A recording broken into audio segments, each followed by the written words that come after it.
Welcome students. है ना, अपन potential पढ़ रहे थे क्लास 12 का इलेक्ट्रिक पोटेंशियल, जिसके अभी तक अपने 3 लेक्चर्स हो चुके हैं, जिसमें अपन ने भी जस्ट इससे पहले वाले लेक्चर में अपन ने रिलेशन देखा था इलेक्ट्रिक फील्ड एंड पोटेंशियल का। तो अपन उसकी हेल्प से डेरिवेशंस कर रहे हैं डिफरेंट टाइप्स के। मीन्स स्फीयर का डेरिवेशंस देख रहे हैं, डाइपोल के बारे में पढ़ेंगे अपन लोग, है ना, रिंग के बारे में, मीन्स अपन डेरिवेशंस वायर के बारे में, सबके बारे में अपन पोटेंशियल ड्राइव करेंगे विद द हेल्प ऑफ वो फॉर्मूला जो हमने दोनों का रिलेशन देखा था। तो वहीं से एक बार वापस रिमाइंड करा रहा हूँ कि सपोज़ करो अगर हमारे पास एक सोर्स चार्ज है ना, जो चारों तरफ इलेक्ट्रिक फील्ड क्रिएट कर रहा है ना, और हम लोग कहीं ना कहीं ए पॉइंट और बी पॉइंट पर पोटेंशियल फाइंड आउट करना चाहते हैं। मीन्स इनका पोटेंशियल डिफरेंस, है ना, पोटेंशियल डिफरेंस फाइंड आउट करना चाहते हैं। अगर सपोज करें कि ये ओरिजिन पर है ना, एक बार फॉर्मूला बता रहा हूँ वापस से। इसका पोजीशन वेक्टर दे रखा है R1 और इसका पोजीशन वेक्टर दे रखा है R2 अपन को। तो अगर अपन को VA माइनस VB लिखना होता है तो क्या बोला था लिखते समय, एक तो माइनस का साइन लगाएंगे, है ना, जब VA माने ये फाइनल पोजीशन हो गई, ये इनिशियल पोजीशन हो गई। इसका मतलब यहाँ से यहाँ पर गए थे हम लोग, यहाँ से यहाँ पर गए थे, तो इसका BA लिख दूँ यहाँ पर, और इस जगह E.dr आ जाएगा। समझे, E की वैल्यू भी कहाँ पर आ रही होगी, कहीं ना कहीं ऐसे आ रही होगी, है ना, E की डायरेक्शन इधर आ रही होगी। और सपोज करो मैं इसको dr मान लेता हूँ, है ना, इन दोनों के डिफरेंस को I am taking as a dr consider कर लेता हूँ यहाँ पर। तो कहीं ना कहीं ये भी बताया था मैंने कि जब इस फॉर्मूले को ड्राइव करते हैं तो ये डायरेक्शन भी चेक करते हैं कि हमारे डिस्प्लेसमेंट की डायरेक्शन क्या है और इलेक्ट्रिक फील्ड की डायरेक्शन क्या है। जैसे कि इसमें अगर ये इधर आ रहा है, हम लोग इधर की तरफ जा रहे हैं B से A, इसका मतलब है कि यहाँ पर अगर डॉट प्रोडक्ट हटाएंगे तो cos 180 रखेंगे, जिससे इसका आंसर पॉजिटिव आएगा। और मैं ये बात बता चुका था कि A का पोटेंशियल ज़्यादा है और इसका कम होगा, है ना, अगर वो पॉजिटिव चार्ज के नियरर हो तो इसका मतलब है इनका आंसर पोटेंशियल पॉजिटिव आने वाला था डिफरेंस, क्योंकि इट्स मोर और इसका कम होगा। तो आई थिंक आप लोग समझ गए होंगे। ये टॉपिक अपन लोग पढ़कर हट चुके थे कल के टॉपिक के अंदर। चाहे मैं ऐसे लिखूँ, चाहे इनके पोजीशन वेक्टर लगा दूँ R2 से R1 और डॉट में EDR। तो ये अपन लोगों ने देखा था, है ना बेटा, ठीक है। तो ये अपन लोग देख चुके थे कल के टॉप मीन्स लेक्चर नंबर 3 के अंदर। तो ये अपना 4th लेक्चर है। अब मैं इसमें इसकी हेल्प से मैं ड्राइव कर रहा हूँ फॉर्मूलेस, है ना बेटा। तो अपन फॉर्मूलेस ड्राइव कर रहे हैं। तो फॉर्मूले कैसे ड्राइव होंगे, तो सबसे पहला देख रहे हैं अपन डिटरमाइन इलेक्ट्रिक पोटेंशियल तो पढ़ ही रहे हैं। Potential due to charge spherical shell, charged conducting spherical shell, है ना, मैंने हॉलो शेल ले रहे हैं अपन। स्फेरिकल शेल मीन्स ये हॉलो है ना बेटा। तो ये हॉलो ले रखी है, जिसके लिए अपन चेकिंग करना चालू कर रहे हैं। तो अपन जैसे अपन ने इलेक्ट्रिक फील्ड में करा था, एक बार हम लोग इनसाइड में गए थे, एक बार हम लोग आउटसाइड गए थे, तो वैसे ही यहाँ पर कर रहे हैं अपन। सबसे पहले अगर लिखें तो अपन लिख देते हैं let consider a shell of charge uniformly charged by Q and of radius R। और सबसे पहले हम लोग चेक करना चाहते हैं electric field at outside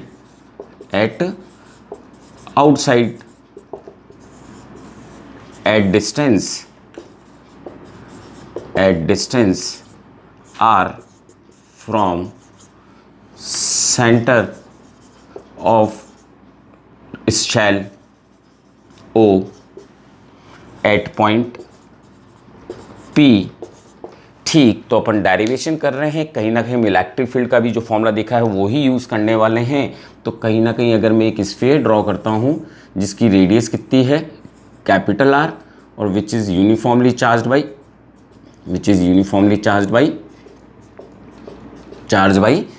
Q से चार्ज है, समझ में आई। तो हम लोग, और इसका सेंटर R है। तो अगर मेरे को इसकी वैल्यू यहाँ पर फाइंड आउट करनी है P की वैल्यू, तो इसका मतलब है कहीं ना कहीं हम वो जो पैटर्न है वो ही यूज़ करेंगे। R डिस्टेंस पर फाइंड आउट करना है। ये ड्रॉ तो जस्ट ऐसे कर रहा हूँ क्योंकि मैं इलेक्ट्रिक फील्ड को कंसिडर कर रहा हूँ जो अपन ने गॉस लॉ में देखा था, है ना बेटा। तो उसी तरह से इसके लिए मैंने इसको ड्रॉ कर दिया।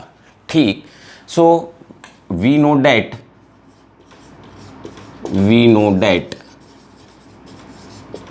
Electric field intensity at outside कितनी होती है, कितनी पढ़ रखी है अपन लोगों ने।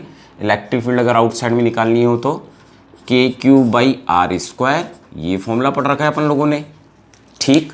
और अभी हम लोग कहाँ से लेकर आ रहे हैं, अब हमारे को पोटेंशियल फाइंड आउट करना है, तो कहीं ना कहीं हम इन्फिनिट से यहाँ पर कोई चार्ज लाने की कंडीशन काम में लें। फिर अपन ने लिखा बाई रिलेशन पोटेंशियल जो भी अपने पास होगा, by relation potential at P by taking infinite as a reference point, है ना। आपको पता होगा अपन ने फर्स्ट लेक्चर सेकंड लेक्चर में अपन ने डेरिवेशन करा था कि किसी का पोटेंशियल फाइंड आउट करना हो तो हमारे को वैसे पोटेंशियल डिफरेंस ही है, तो हमारे को कहीं ना कोई एक रेफरेंस पॉइंट जीरो का लेना होगा। तो इट मीन्स कि मैं अब अगर पोटेंशियल निकालता हूँ तो पोटेंशियल का फॉर्मूला जो भी अपन ने थोड़ी देर पहले देखा था कि मेरे को कहाँ से लेकर आना पड़ेगा, इन्फिनिट से लेकर आना पड़ेगा। तो इट मीन्स जो लिमिट लगाऊंगा वो इन्फिनिट से मैं R डिस्टेंस लगा दूँ इस पॉइंट के लिए जहाँ तक लेकर आ रहे हैं, और EDR लगा दूँ।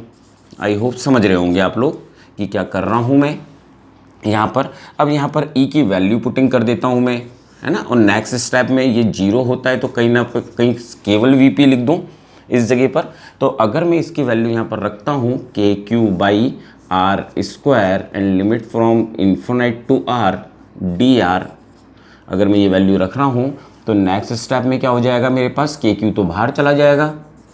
और अगर मैं इसका इंटीग्रेशन करता हूँ, किसका इंटीग्रेशन करता हूँ, 1/R² का इंटीग्रेशन करता हूँ मैं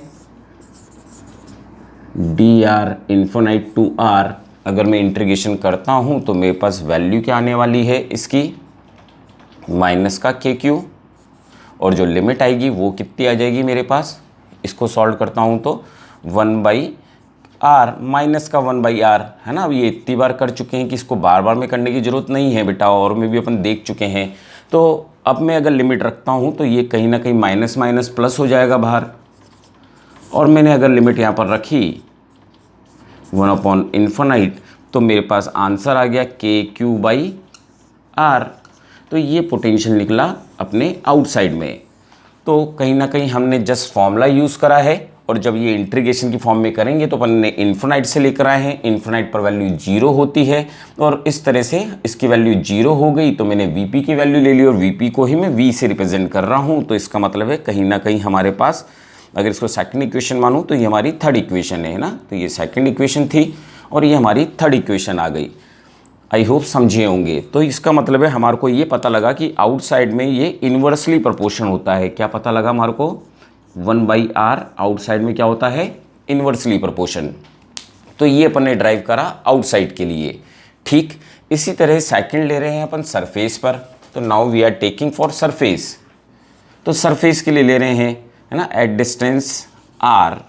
अब अपन सरफेस पे ही ले रहे हैं उस पॉइंट को। तो इसका मतलब है कहीं ना कहीं अब जो ये पॉइंट था, तो इसके लिए तो कोई खास डेरिवेशन अब करने की ज़रूरत नहीं थी, क्योंकि अपन अभी जस्ट करके हटे हैं। तो ये आ गया अपना P पॉइंट पर। तो अगर हम इसको भी R ही मान रहे हैं, एट डिस्टेंस R, है ना, तो वो जो हमारा स्मॉल r था वो ही तो कैपिटल R बन गया। अब तो जो भी हमने डेरिवेशन करा पूरा करने की अब ज़रूरत नहीं थी अपने पास डेरिवेशन करने के लिए। तो अपन ने जो आउटसाइड का करा था उसी का यूज़ कर सकते थे, ठीक। तो पर फिर भी एक बार लिखना चाहें तो हम लिख सकते हैं कि इस बार लेकर कैसे आ रहे हैं हम, VP पर लेकर आ रहे हैं। कहाँ से लेकर आ रहे हैं उसको, इन्फिनिट से। तो फाइनल माइनस इनिशियल, फिर अपन ने इंटीग्रेशन लगाया इन्फिनिट टू कैपिटल R लेकर आ गए अपन लोग इस बार, और EDR लगा दूँ, लिखना ही हो तो अपन को। तो it is called fourth equation. But we easily know that कि ये फॉर्मूले को मैं ड्राइव करूं तो हमारे पास कहीं ना कहीं, चाहे तो ड्राइव करें तो एक तरह से VP इक्वल्स टू हमारे पास, अगर यहाँ पर रखना चाहे तो एक बार शो करना चाहे तो ठीक है। यहाँ पर हम लोगों ने वैल्यू रखी होती तो इस बार क्या रखा होता, KQ बाई वेरिएबल के लिए तो R रखना होता। तो इसका मतलब है ना भी करें तो चलेगा। तो मैं ऐसे लिख देता हूँ, we know that from equation third, अपन क्या क्या देख कर आए थे अपन, K Q by small R, V की वैल्यू देखी थी। और हियर बात करें अपन लोग तो जो स्मॉल आर है वो ही तो कैपिटल आर बन गया।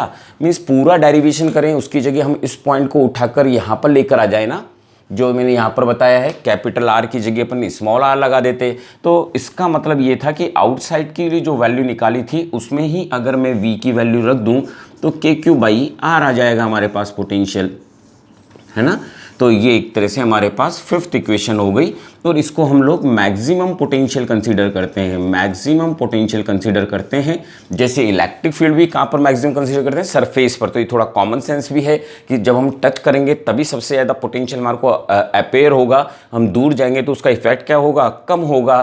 तो आई थिंक समझे होंगे जब हमने लिया। ये तो जस्ट मैंने ऐसे ही नोट डाउन कर दिया, जब अगर हमको ड्राइव ही करना होता पर मोस्टली हमारे को ज़रूरत नहीं होती क्योंकि हमने आउटसाइड का पढ़ा हुआ है। तो आउटसाइड के लिए के क्यू अपॉन आर है, तो वो आर तो यहाँ की वेरिएबल डिस्टेंस थी ना।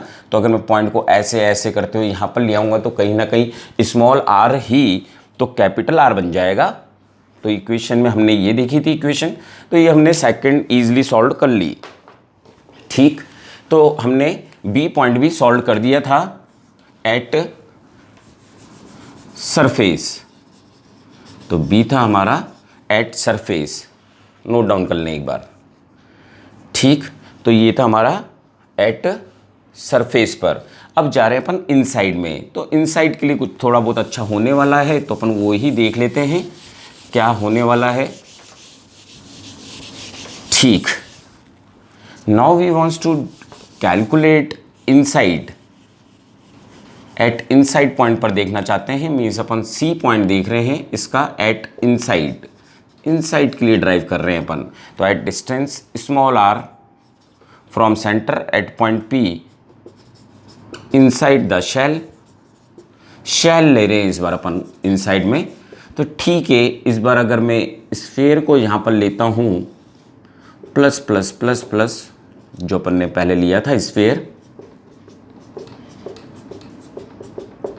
Q, and we take radius as a R, and now we want to calculate the electric field potential at point P, which is now exist inside the spherical shell. इसके अंदर लाई कर रहा है। तो कैसे करते, तो firstly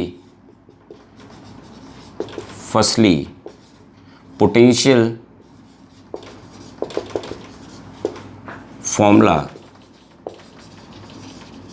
applied in two parts, क्योंकि बीच में अब एक पोर्शन आ गया है। रेफरेंस तो अपन ने जब पोटेंशियल किसी एक पॉइंट का निकाल रहे हैं तो रेफरेंस हम 0 पॉइंट को कंसीडर करते हैं, पर मैं डायरेक्ट अब इन्फिनाइट से यहाँ पर नहीं ला सकता। तो मेरे को दो पार्ट्स में डिवाइड करना पड़ेगा। एक बार करना पड़ेगा from infinite to P point, infinite to surface, surface means R, surface means R point तक लाना पड़ेगा, है ना, सरफेस पर लेकर आना पड़ेगा। और सेकंड बोले तो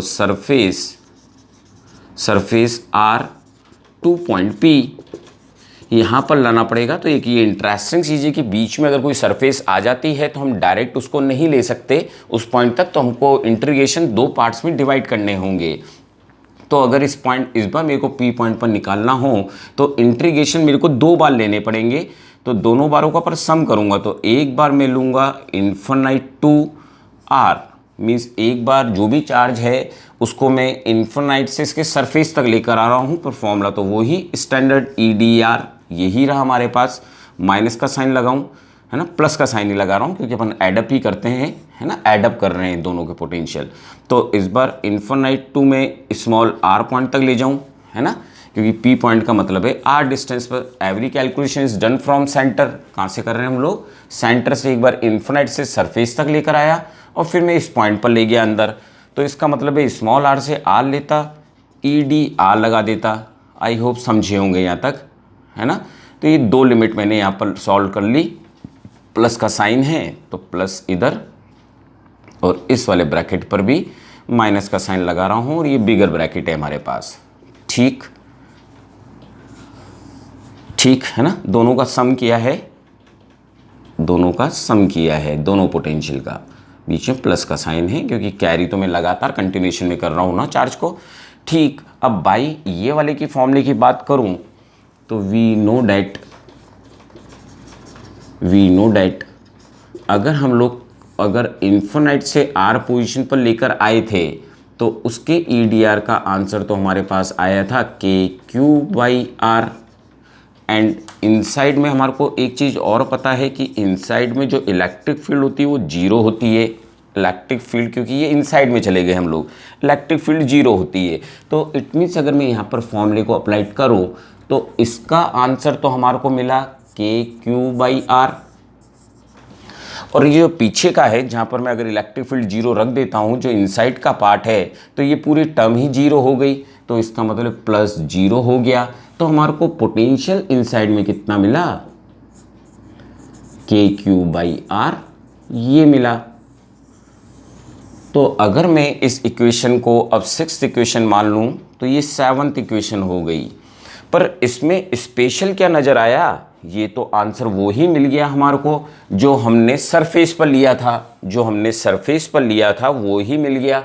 इसका मतलब ये है कि इलेक्ट्रिक फील्ड जो होती है अंदर जीरो जरूर होती है, पर वहाँ पर पोटेंशियल कांस्टेंट रहता है, जिसको मैं अब ग्राफ के थ्रू भी समझा रहा हूँ। तो इस तरह से अपन ने एक बार आउटसाइड एक बार हम लोगों ने सरफेस पर लिया और जस्ट फिर बाद में हमने इनसाइड में ड्राइव किया, जिसमें मैं डायरेक्ट नहीं लेकर आ पाया। पहले किसी चीज़ को इन्फिनाइट से यहाँ पर लेकर आया और फिर इन्फिनाइट से सरफेस पर लेकर आया, फिर सरफेस से मैं एंटर कराया मैंने अंदर। आई होप समझे होंगे। तो बस ये अपना डेरिवेशन था, है ना बेटा, नोट डाउन कर लें इसको। ठीक, रब कर रहा हूँ बेटा इसको।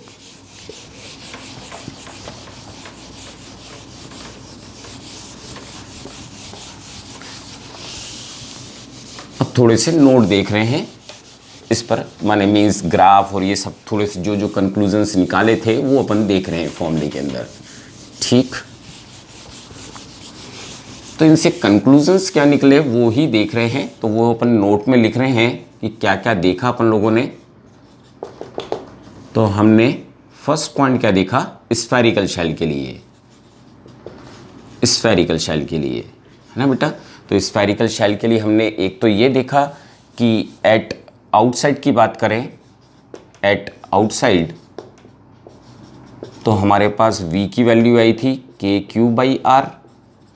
मीन्स अपन बोल सकते हैं कि जो पोटेंशियल है, जैसे जैसे डिस्टेंस इंक्रीज होती है वैसे वैसे पोटेंशियल डिक्रीज होता चला जाता है, जैसे एक पॉइंट सोर्स के साथ होता है। एट सरफेस पे पोटेंशियल देखा तो वो आया था KQ/R, है ना। जब अपन ने सरफेस पे ले लिया था तो अपन ने देखा सरफेस पर आया और यही वैल्यू एक्चुअल में इसकी मैक्सिमम पोटेंशियल था, मैक्सिमम पोटेंशियल। ठीक, फिर हमने थर्ड देखा एट इनसाइड V की बात करें तो हमारे पास फिर दोबारा KQ/R आ गया, है ना। तो ये बहुत स्पेशल बात थी कि it is equals to surface value के ही इक्वल आया एंड कांस्टेंट आया। तो अगर फोर्थ पॉइंट में लिखूं तो inside shell everywhere potential is constant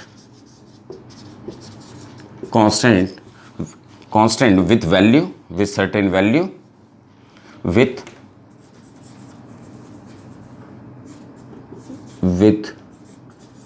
value V is equal to KQ/R, but electric field is zero. तो ये कई बार हमारे से क्वेश्चन पूछे गए हैं कि अगर किसी जगह इलेक्ट्रिक फील्ड जीरो हो तो क्या वहां पर पोटेंशियल भी जीरो होगा क्या। तो हम एक एग्जांपल दे सकते हैं स्फेरिकल शेल का, जिसके अंदर इलेक्ट्रिक फील्ड जीरो होते हुए भी वहाँ पर पोटेंशियल लाई करती है और वो भी कांस्टेंट रहती है उस जगह पर। ये बात ध्यान रहे अपन को।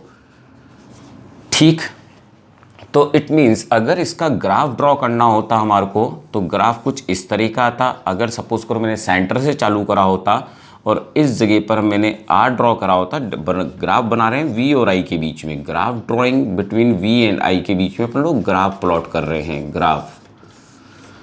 तो हमारे को ये बात तो ये पता लगी सरफेस पर मैक्सिमम होता है और इनसाइड में भी तो यही बना रहता है, पोटेंशियल कांस्टेंट कांस्टेंट कांस्टेंट ही बना रहता है यहाँ तक, और फिर सरफेस के बाद फिर डिक्रीज होना चालू हो जाता है आउटसाइड में।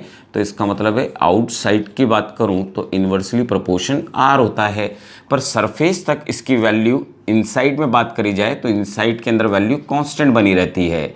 वी कैसा बना रहता है, कांस्टेंट बना रहता है, कांस्टेंट बना रहता है, जिसकी वैल्यू आप लोगों को वी मैक्सिमम लिख देता हूँ यहाँ पर, है ना, which is equals to value of surface, या सरफेस ही लिख देता हूँ, जो सरफेस की वैल्यू थी वो ही कांस्टेंट में यहाँ पर चलती रहती है, जिसकी वैल्यू के क्यू बाई आर होती है। आई होप समझे होंगे। इसका मतलब है कि एवरीवेयर अगर मैं इनसाइड में बात करूँ तो वी तो अंदर कांस्टेंट है, बट इलेक्ट्रिक फील्ड कितनी है इनसाइड में, 0। अगर कोई एक स्फेरिकल शेल है गुड कंडक्टर, है ना, जबकि हमारे पास शेल है good conductor. I hope you understand very well, है ना। ठीक बेटा, नोट डाउन करें, फिर नेक्स्ट आगे लिख रहे हैं बेटा अपन लोग। ठीक ठीक बेटा, है ना, रब कर रहा हूं। ठीक, अब नेक्स्ट डेरिवेशन देख रहे हैं अपन लोग, बैड कंडक्टर सॉलिड स्फीयर को देख रहे हैं, पर बैड कंडक्टर, क्योंकि गुड कंडक्टर के लिए भी यही डेरिवेशन रहता। इलेक्ट्रिक फील्ड में ये बात समझा चुका हूं आपको, है ना। ठीक, नहीं तो नेक्स्ट नोट में उसमें लिख दूंगा वापस एक बार बात। अब क्या अपन कर रहे हैं, determine potential due to bad conductor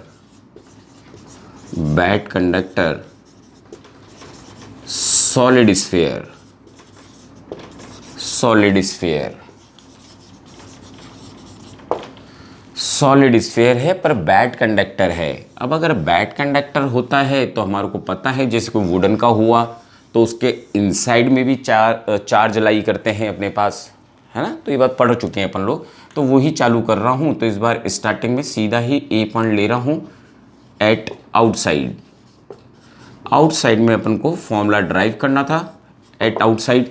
तो ठीक है, हमने एक स्फीयर ले लिया, पर आपके बैड कंडक्टर था। डायग्राम यहाँ प्लॉट कर देता हूँ और इस जगह पूरा पैक कर देता हूँ, है ना। इसमें इनसाइड में फिलअप करना, ये बता रहा हूँ कि अंदर भी चार्ज प्रेजेंट है, टोटल क्यू बाहर अंदर सब जगह लाई कर रहे हैं। और रेडियस अपन ने वो ही सेंटर ले रखा है और उसकी रेडियस ड्रॉ कर रखी है कैपिटल आर। ये है अपने पास चार्ज, और अपन बाहर किसी पी पॉइंट पर क्या मेज़र करना चाहते हैं, इलेक्ट्रिक फील्ड इंटेंसिटी मेज़र करना चाहते हैं। तो इसका मतलब वापस जैसे वहाँ पर करा था वैसे ही यहाँ पर करें अपन लोग। तो कहीं ना कहीं हमारे को अगर V P minus V infinite से ही लाना पड़ता वैल्यू को, और वो कैसे लिखते हैं अपन, ई डी आर। तो इस डेरिवेशन में तो कुछ फ़र्क ही ना पड़ता हमारे, है ना। इन्फिनाइट से वहाँ पर लेकर आ रहे हैं, फिर हमने के की वैल्यू वो ही रख दी होती जो वी नो डैट क्या जानते हैं अपन, वैल्यू अपन ने क्या देख रखी है, E is equal to outside के लिए K Q by R square. It may be good conductor और बैड कंडक्टर, क्योंकि उसके अंदर में गॉसियन सरफेस बनाता तो 400 क्यू ही इनक्लोज होते, है ना। तो इसका मतलब है कहीं ना कहीं हमारे पास जो वैल्यू आती इसकी, जिसको अब मैं वी पी लिख सकता हूँ, है ना। और अगर मैंने यहाँ पर वैल्यू रख दी होती वही K Q by R square, derive थोड़ी देर पहले किया था, इसे मैं डायरेक्ट ही लिखने वाला हूँ इन्फिनाइट टू आर। तो हमारे को वी पोटेंशियल जो आउटसाइड में मिलती वो के क्यू बाई स्मॉल आर ही मिलती, जैसे हमने इससे जस्ट पहले वाले डेरिवेशन में देखा था। तो कोई फ़र्क नहीं पड़ा। अगर मैं सरफेस की बात करूं तो वहाँ पर भी कोई फ़र्क नहीं पड़ने वाला था एट सरफेस तो ही सेम रहता। तो इसलिए मैं डायरेक्ट लिख रहा हूँ सेम एज शेल, जैसे अपन ने शेल में देखा था। डायग्राम जरूर बना देता हूँ कि ये आर रेडियस है, और इस बार अपन जो पी पॉइंट है वो अपन कहाँ पर लेकर आ गए, इनसाइड में लेकर आ गए, मैंने सरफेस पर लेकर आ गए। बाकी फिलिंग पूरी वही कर रहा हूँ, फिलिंग से ये बता रहा हूँ कि इसके अंदर वही अपन ने सब फिलिंग करी है, ये बताने के लिए कि ये बैड कंडक्टर है।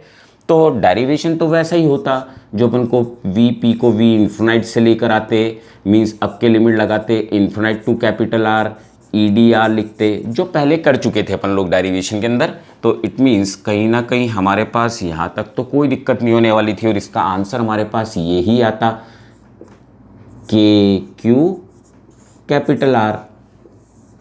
ये फॉर्मूला ड्राइव होता हमारे पास इसका, जबकि हम लोग कहाँ का ले रहे होते, सरफेस का। तो सेम एज शैल ही आता, क्योंकि अभी भी अगर गॉसियन सरफेस से क्लोज करते तो इलेक्ट्रिक फील्ड के Q by capital R square रहती हमारे पास, तो उसका इंटीग्रेशन करते तो कहीं ना कहीं यही आंसर हमारे पास वापस रिटर्न में आ जाता। आई होप समझ रहे होंगे। ठीक, बात करें सी की, जो ही हमारे प्रॉब्लम करने वाला था एट इनसाइड। बस अब यहाँ पर ही हमारे साथ प्रॉब्लम होने वाली थी। जब हम इनसाइड में ले रहे थे तो मैं एक स्फेरिकल शेल यहाँ पर कंसीडर कर लेता हूँ। ठीक, कैपिटल रेडियस है और हम लोग यहाँ पर पी पॉइंट कहीं ले रखा है इनसाइड में, जहाँ पर ये आर आ गया है।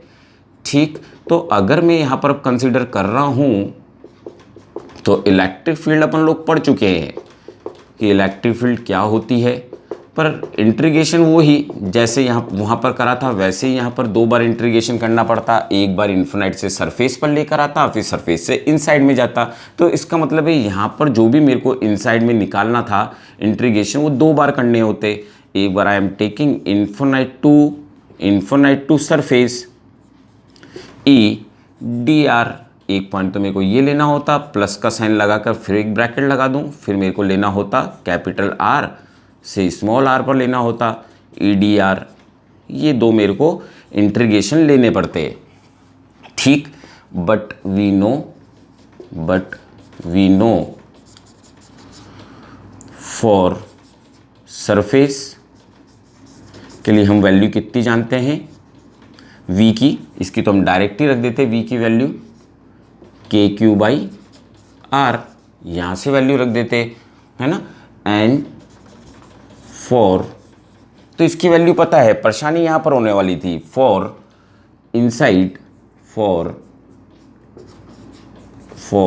इनसाइड इलेक्ट्रिक फील्ड वेरी करने वाली थी। ये डेरिवेशन अपन कर चुके हैं, इसलिए दोबारा नहीं कर रहे कि इसकी वैल्यू पता है पोटेंशियल की। इसके लिए पर अपन लोगों ने तो ये फॉर्मूला दे रखा था K Q small R upon R cube.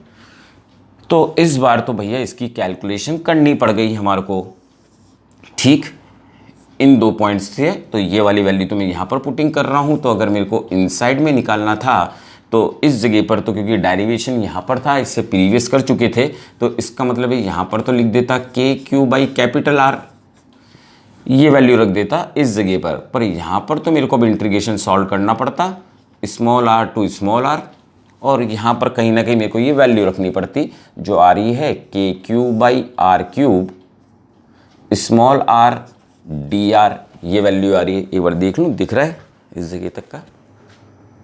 ठीक, ये वैल्यू हमारे पास आ रही होती आर क्यूब।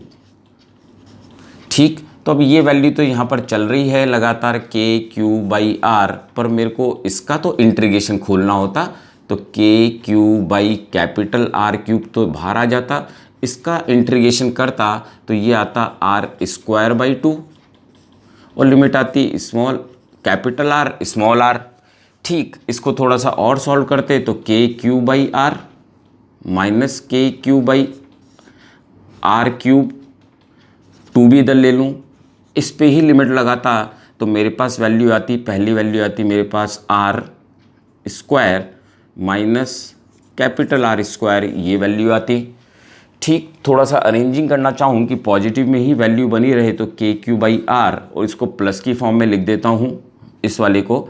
तो मैं अगर इसको प्लस की फॉर्म में लिखता, या कोई बात नहीं, एक बार सॉल्व ही कर देते हैं, तो K Q by R cube R square upon 2 R cube, ये आ जाता। इसके साथ इसको लेता तो कहीं ना कहीं मेरे पास के क्यू बाई 2 आर यही रिमेनिंग रहता ना, क्योंकि इस आर स्क्वायर से कैंसिल हो जाता और माइनस माइनस यहाँ पर प्लस हो जाते।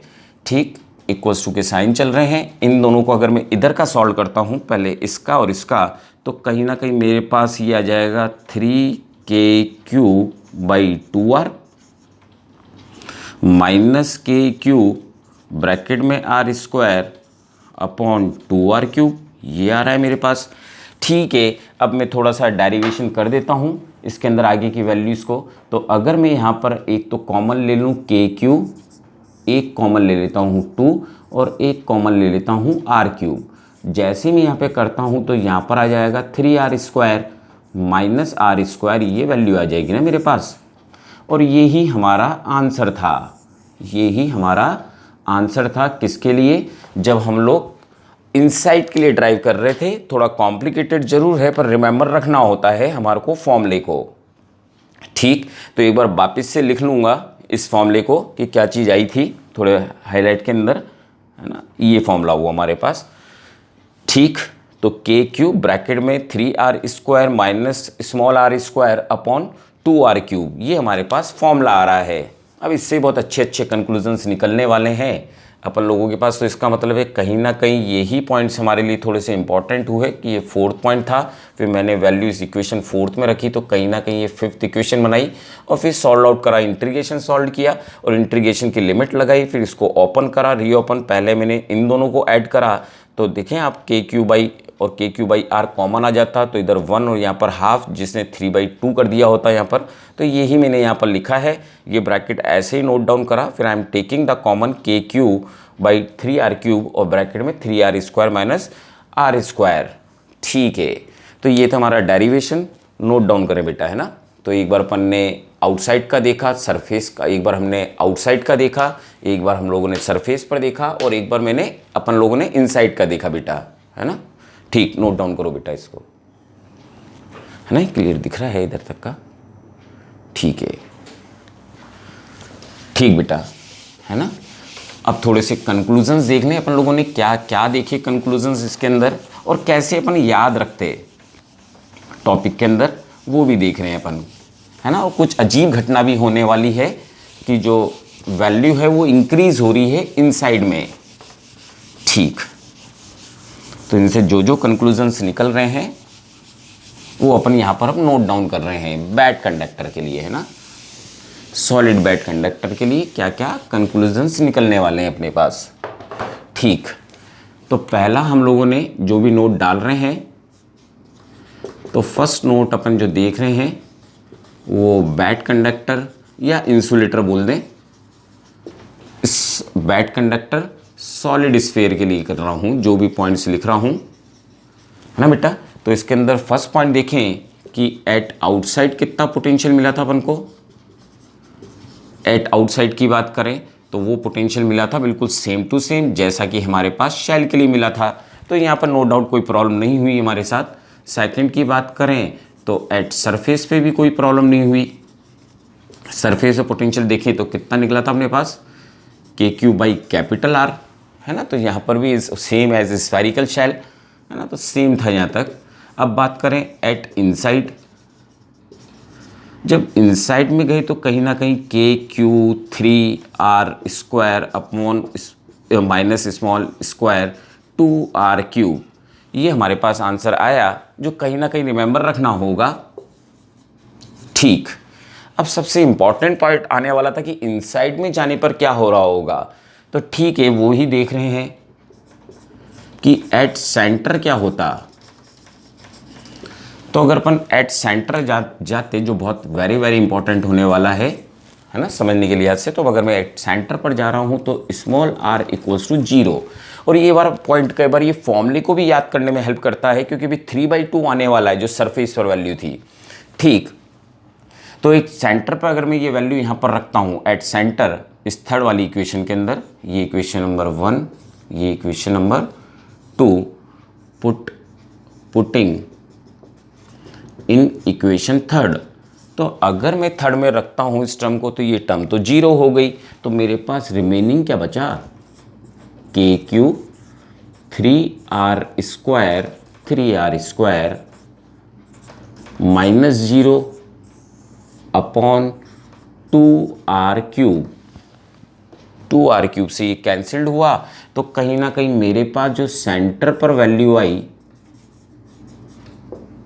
वो बची मेरे पास 3/2 KQ/R, यही तो बची। इसको मैं फोर्थ इक्वेशन बोल देता हूं। अब आप खुद देखें KQ/R किसकी वैल्यू थी, सरफेस की। तो इसका मतलब है एक इंपॉर्टेंट पॉइंट आया कि जो पोटेंशियल होता है सेंटर का वो 3/2 होता है पोटेंशियल एट सरफेस पर। तो इसका मतलब है जैसे जैसे हम इनसाइड में जा रहे हैं पोटेंशियल इंक्रीज होता जा रहा है, पोटेंशियल इंक्रीज होता जा रहा है। इसका मतलब ये हुआ, या तो मैं ऐसे लिख दूं, चाहे मैं ये ऐसे बोल दूं कि वी सेंटर जो होता है वो सेंटर का 1.5 जितना ज़्यादा होता है। तो इसका मतलब है कि इनसाइड में जाने पर पोटेंशियल इंक्रीज हो रहा था, वैरी कर रहा था पोटेंशियल। इसी वजह से जब इसका ग्राफ प्लॉट किया गया है ना, तो please remember this is also.